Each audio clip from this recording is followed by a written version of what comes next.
За хамгийн түрүүнд ирснээр эхлээд гарчлаа. За юун түрүүнд нэр дэвшигчийг дэмжиж байгаагаа хэлээд хоёр асуулт асууя.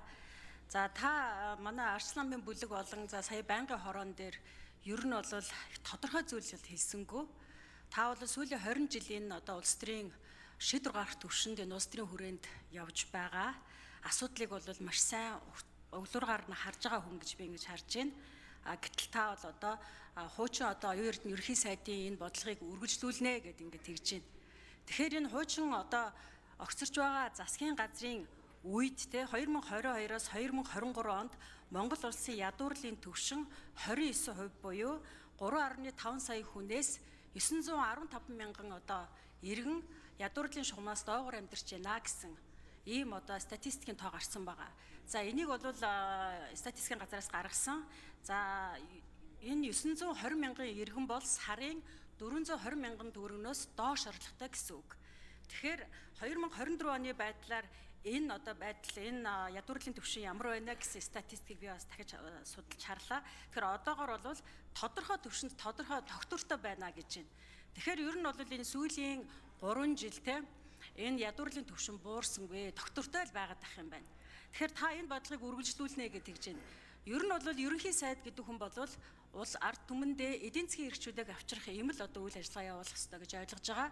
За ерөнхийлөгч бол оюун санааны одоо нэгдмэл байдал за мөн одоо улс орныхоо тусгаар тогтнолыг одоо хангах ийм одоо институт за улсын их хурл бол шударгаас их тогтоох гэд. Таны хувьд бол хийх ажил бол ард түмнээ бити талцуулаасаа гэж хүсэж байна. За дээрэс нь энэ Монгол улсын одоо айл өрхийн амжиргааны түвшин дээшлүүлэх талаар ямар тодорхой зүйл хийх юм бэ? Та ажиллаа авч байгаа тийнэ гэж ингэж хариуллаад байна. Гэтэл таныг бол би энэ дээр маш том мэдээлэлтэй, маш одоо тодорхой мэдээлэлтэй хүнэ гэж ингэж харж байгаа учраас энийг би одоо танаас асууж байна. За яг эдийн засгийн эрхчлөөний хувьд бол манай Монгол улс бол дунд зэргийн эдийн засгийн эрхчлөөтэй байна гэж олон улсын байгууллагууд гаргасан байна. Гэтэл амьдрал дээр одоо бас яг ингээд амжиргааны түвшин бол сайжрахгүй байгаа. Та энэ дээр одоо гол анхаарлаа хандуулж ажилласаа гэж хүсэж байна. Танд одоо ямар одоо хатуу бодлого байна вэ гэдэг нэгдүгээр асуулт байна. За хоёрт нь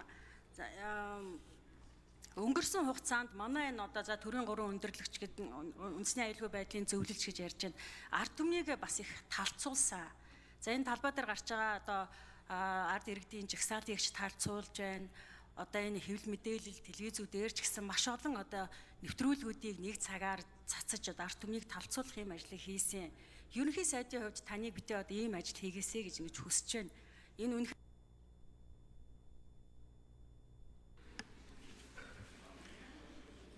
За, гомжийн зандан шатар нэр дэвшигч хариулт өгье.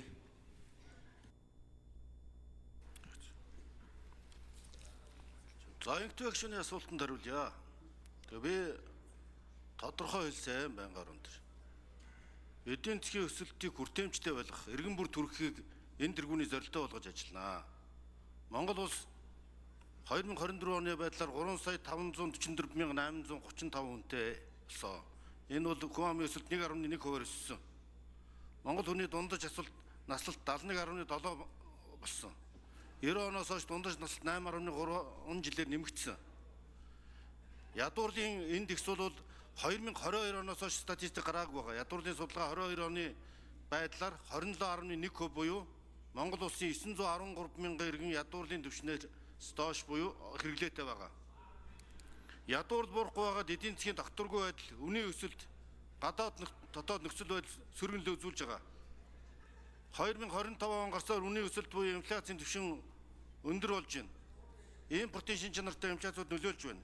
Ийм учраас энэ өсөлтийг эдийн засгийн өсөлтийг тэг шудраг хүртээмжтэй байхад ялангуяа уул уургаас хэд хамааралтай эдийн засгийг төрөлжүүлж эдийн засгийн бүтцийн өөрчлөлт хийнэ.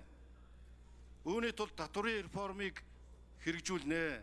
Ард иргэдтэй учирч байгаа татварын дарамтыг аль болох бага болгож тансаг хэрэглээний болон хэд өндөр орлоготой иргэдэд оногдуулах татварыг нэмэгдүүлж энэ татварын тэг шудраг нөхцөлийг хангаж дундаж давхаргаа дэмжих юм бодлогыг хэрэгжүүлнэ. Бүхэлдээ хэлбэл энэ зөвхөн ядуур биш нийт хүн амынхаа хүний хөгжлийг дэмжсэн, эрүүл мэнд боловсролыг дэмжсэн, иргэдтэй өгөөчтэй эдийн засгийн бүтцийн өөрчлөлтийг хэрэгжүүлэх замаар эдийн засгийн одоо суур өөрчлөлтүүдийг хэрэгжүүлж төрийн оролцоог хязгаарлах, ажил олгогч хувийн хвшлийг дэмжих замаар одоо энэ эдийн засгийн бүтцийн өөрчлөлтийг хэрэгжүүлнэ. Халамжаас хөдөлмөрт гэдгийг хөдөлмөр хийж байгаа бүхнийг дэмжинэ. Төв зэрэглэгчээс ахуулаад хөдөлмөр хийж байгаа иргэдэд дэмжиж ажилгүйдлийн ядуурлыг бууруулах үндсэн бодлого хэрэгжих ёстой. Ийм учраас энэ ажлыг хэрэгжүүлэхэд харин одоо улсын их хурлтайгаа энэ талаар санаа зовж ажиллаж байгаа гишүүдийнхээ санал бодлыг сонсож тодорхой бодлогыг бий оруулж ирнэ гэдгийг хэлсэн. За инхтэй гишүүн тодруулж суй. За та 2025 оны төсвийг бол бид нар маш өөдрөгөөр төсөөлсөн байгаа. За одоо бол төсөв бүрдүүлэлт бол маш хүндрэлтэй нөхцөл байдалд явж байна гэж ойлгож байгаа. Та төсвийн тодтол хийх үү, төвчж болох зардлуудыг төвчих, хасах, танах ийм одоо асуудлуудыг хизээ улсын их хурлд оруулж ирэх вэ? За хоёрт нь түрүүний асуусан асуултаа үргэлжлүүлчихье. Ер нь бол одоо яг өнөөдөр бодит амьдрал дээр манай Монголын ахмадууд одоо төр засгаасаач гэдэг юм уу, удирдагч нараасаа нэг юм сэтгэл хайсан ийм байдалтай байна. Тэгэхээр өнөөдөр энэ олон мега төсөл хийн л гэдэг энэ төслүүдийг чинь хүний хүч хөдөлмөрөөр хийнэ. Дээрээс нь одоо энэ туршлагатай олон жилийн одоо улс орондоо хөдөлмөрсөн боловсралтай ийм ахмад үеэ бид нар энэ мега төсөл рүүгээ за энэ бүх одоо ахмад үеийнхаа хөдөлмөр эрхлэлтийг дэмжих асуудал дээр ерөнхийдөө бол маш хойрог байна. Амьдрал дээр ингээ яваад уулзахад манай ахмадууд бол хөдөлмөрийн наснаас 55 наснд одоо тэтгэврт гарчдаг, 65 наснаас тэтгэврт гарчдаг, тэтгэврт гарснаас хойш 20 жил хөдөлмөрийн настай байна. Тэгэхээр энэ За үг гэлээ. Оюун сайхны алтан гэрэл